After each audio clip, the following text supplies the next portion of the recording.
Hello everyone, welcome back to my channel, or welcome if you're new here. My name is Dani, and today it's time for another Owlcrate book and box. So I'm going to review the book Where Dreams Descend by JANELLA that came in Owlcrate in the box of June, and I'm going to show you everything that came in the box of July, including the book that I'm going to review next month. If you missed my last Owlcrate book and box and you want to see what came in the box with this book, I'm going to have that linked in the description so you can check that out.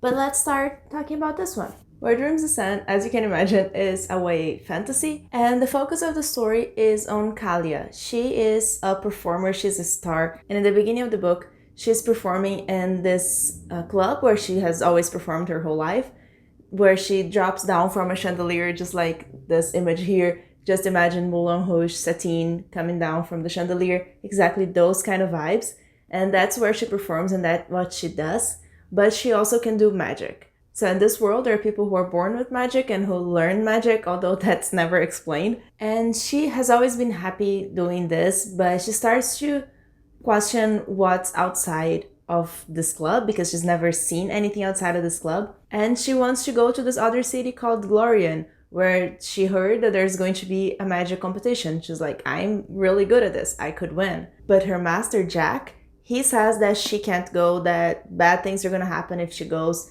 and that she is either not ready or she's going to get hurt. He doesn't explain himself very well. But she wants to go anyway, and of course she does end up going and bad things do end up happening. I leave the book there because it's a bit heavy.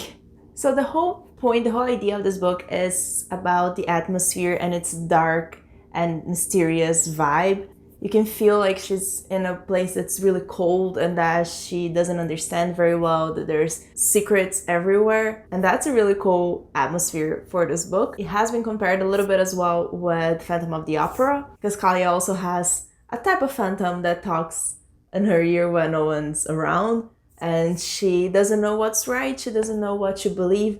There's a lot of secrets going on, and honestly, no one wants to explain anything to anyone. Which was a little bit of a problem for me with this book because I wanted to know also, and I wasn't explained.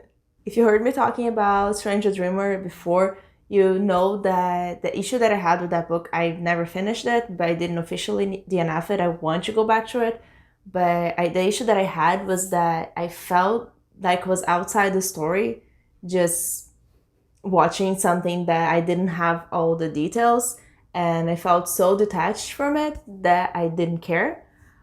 For this book was a little bit less of that, but also I had that feeling because there's a whole story going on that you're never explained. You just don't know, like you don't know what to pay attention to because there's a lot going on.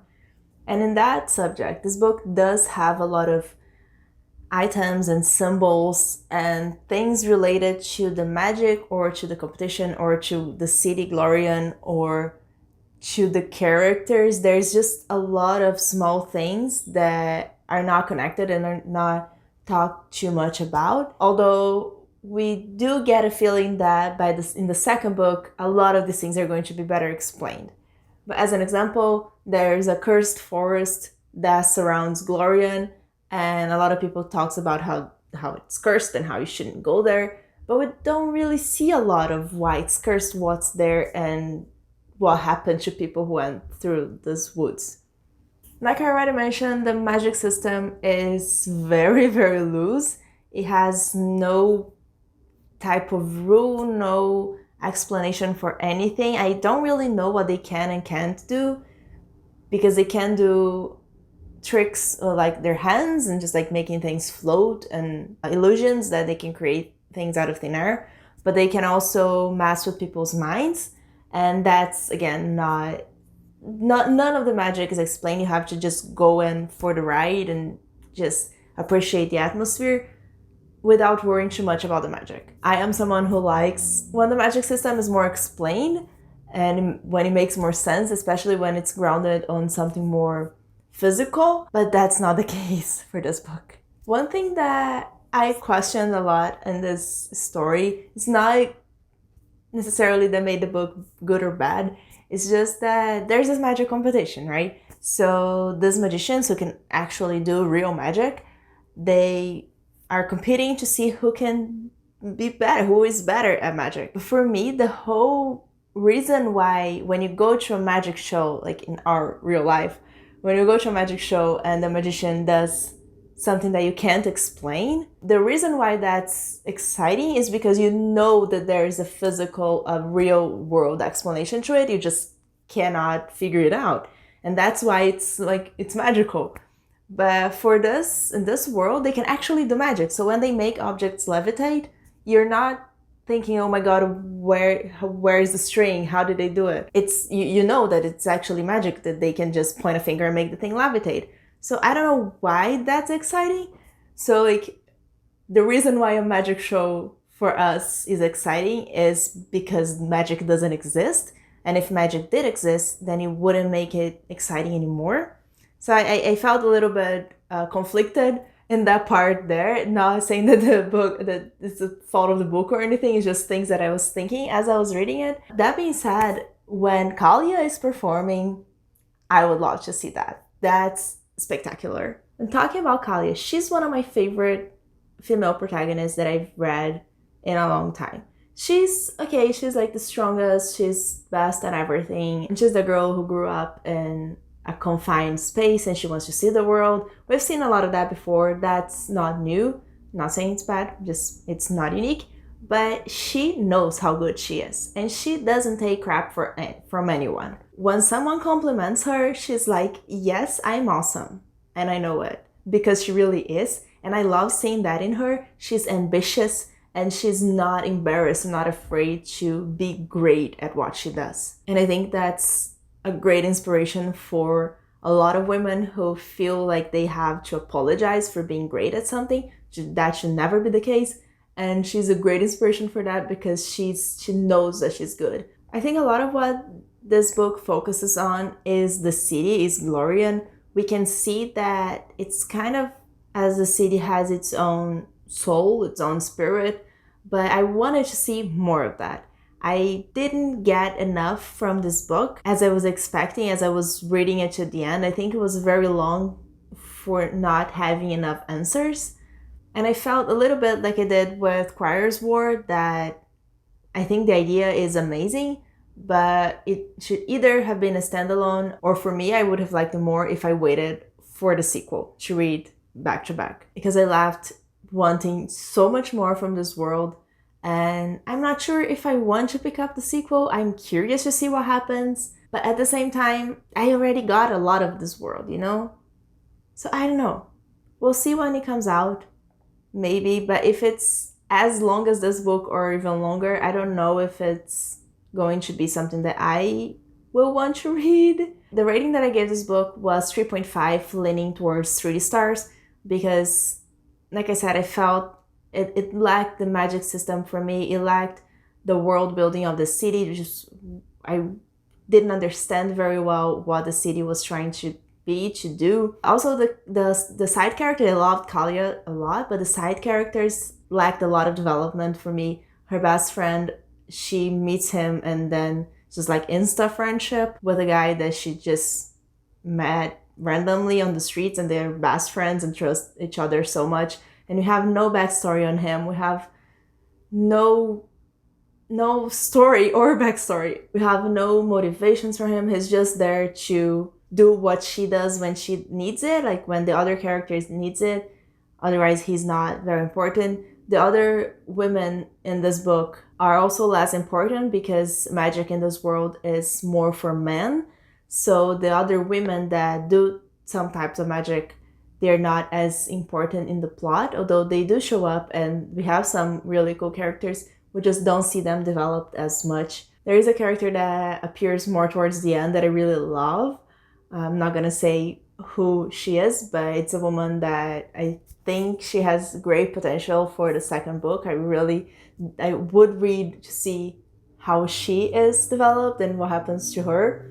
But otherwise, I felt the character is very lacking. Jack is a really awesome character, but he's so secretive that we don't know why he's doing what. And that's, again, something that's probably going to be explained in the second book. But for this one, I feel like I couldn't get attached to him or like him as a character because I just couldn't know what he was doing. And DeMarco, which is another male character that is important in this book, he's also secretive, but we know more about him. We have some of his point of view, and it is interesting, but it didn't go far enough for what I wanted in these characters. And just overall, the reason why it wasn't a 4-star instead of a 3 is because of the plot lacked a lot of story because everything was left for the sequel. So I really hope that if you enjoy that type of vibe and this type of atmosphere, and if you like Stranger Dreamer and Night Circus,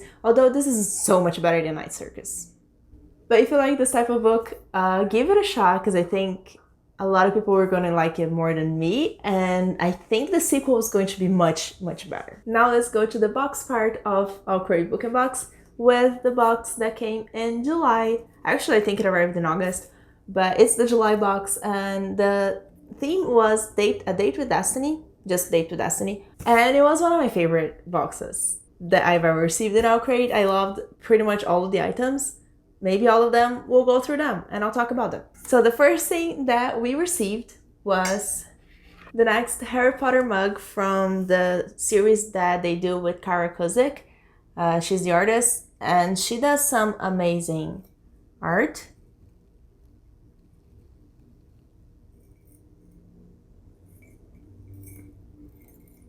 And I really like that they decided to continue with the series just so we have a pretty collection. I totally understand if they don't want to do any Harry Potter item ever again. I would not be mad about it, but I do love her artwork, and I hope they continue working with her if she does other types of fandoms as well. But this was the first item, this mug, and the second item was actually the tea that's inside this mug. Can I turn this? I probably can't. Let me try to do this. There's a tea here. The camera is probably not where it was before, but it's okay. The tea that they sent was by Riddle's Tea Shop, and it was inspired by Carry On by Rainbow Rowell. Apparently it is Simon Snow's favorite breakfast food in Carry On, which is a sour cherry scone. So it's called Simon's Sour Cherry Scone. That's hard to say. And it's really good. I will say that I don't like the smell of the tea so much. It smells, for me, everything that has cherry in it, it smells a little bit like medicine, because I took a medicine when I was a child that smelled like cherries. So now for me, everything that has cherries smells like medicine, but it tastes really good. It doesn't taste like medicine at all. I really like it. I can't explain how it tastes, but I can try to say it tastes more like a scone, I think, than just the cherry. It's a decaf, and it has rose hips, hibiscus, apple pieces, natural wild cherry flavor, cherries, and natural vanilla flavor. It has like some pieces of weird things in there. I don't know. The next item was a set of paper clips that was inspired by the Hunger Games, and it was designed by Paperback Bones. It has a thing written here which says, "Hope is the only thing stronger than fear." And all of the paper clips are little arrows, and it's really cute. I really like it. Let me show you how it looks on the paper. Like, you can point to a specific paragraph or something if you want to take notes on the book or something like that. When I first did this unboxing for my Instagram, I said that I saw no relation between this paper clips and Hunger Games, but they're arrows. I'm stupid. The next item is a wooden bookmark that I love so much. It's one of my favorite bookmarks now. It was created by In the Reads, and it's a double-sided bookmark. The first side has Rey, and then in the back we have Kylo Ren, and I love it. I love it so much. I love Star Wars. I love the new trilogy of Star Wars, and this is so pretty. Like, not only it's really pretty, it's a fandom that I love, and it's so useful. And then last but not least, before the book, is one item that I've already used a lot. So most of these items I've already used a lot. The mug and the tea I already drank the tea. And this other item I also already used. It's an apron That is so cute. I really like the art style. I like that it's simple and it's not too in your face about what fandom it is. It is inspired by the Raven cycle, and it was designed by Paperback Bones as well. And it's just so useful. I didn't have one, so that's why it's so useful. But I love it. The only thing that I love that it has pockets. Put your tools there.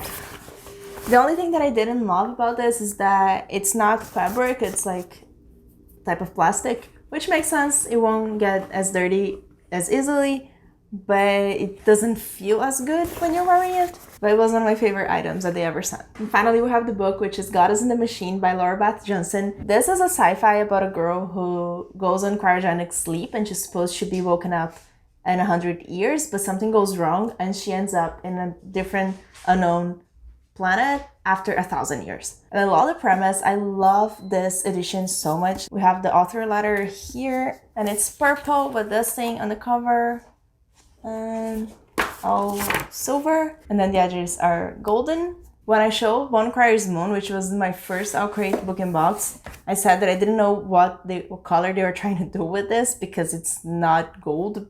It's just a weird beige color. This is gold. This is shiny. And I love it. I love what they did with the cover and how they changed it. Let me show you. The regular cover was more purple and they made it more vibrant with the orange. And I started reading like the first chapter, first 10 pages of the book or so.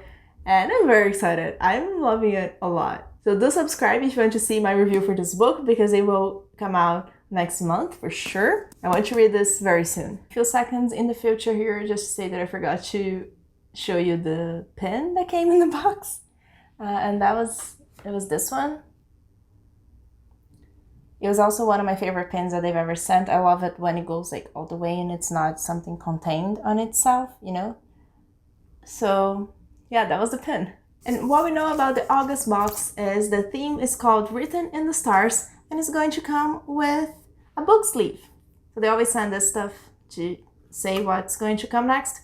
So August is going to be, from what they said, it feels like it's like a contemporary fantasy, so maybe some sort of magical realism, fabulism, something like that. I don't know what book it is. For this one, for Goddess in the Machine, I had no idea what book it was, but unfortunately I saw a spoiler because the box took so long to arrive. But for next one, hopefully it won't take too long because I really don't know what book it is. So I'm excited to be surprised. And for next one, when I review Goddess in the Machine, you're going to see everything that comes in the August box. Remember to leave a comment and like this video and subscribe to my channel if you want to see all these other videos and just more content in general from me. Thank you so much for joining me. Bye!